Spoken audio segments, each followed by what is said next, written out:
Dire-diretso pa rin tayo dito. Nandito tayo sa mataas na portion ng Candle Monument. Ito kakawate lang, inaapakan namin. And binabati ko yung sapatos ko na Vans. Almost 13 years old ka na, gamit pa rin kita. 13 years old. Hindi kita lulubayan. Vans yan. Original yan. And yun. Yung banda pala doon na nakikita natin na bundok, Sierra Madre. Ayan, doon, ayan. Tapos, doon, Metro Manila, yan, mga building dyan, di lang kita sa video. Ayun, ito sila, nagpipicture-picture. Moment.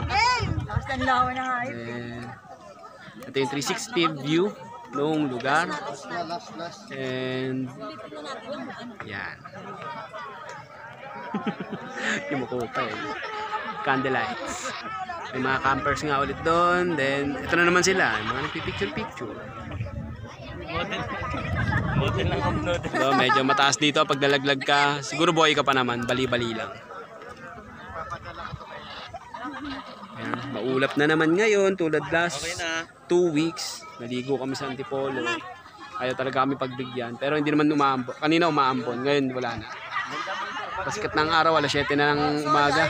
Sakto, 7:02 AM. Sige, cut muna. Hindi namin susulo. Marami na kami ng... Babaan na. Babaan na. Pus na. Last na solo yan. Hindi, upo muna ako. Maranasan ko man lang umupo.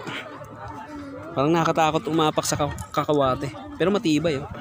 Halos kami rito kanina, 10 katao pero hindi siya bumigay.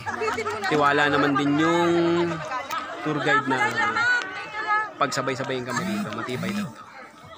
And may nag-text. Okay, pasahin muna natin. Cut.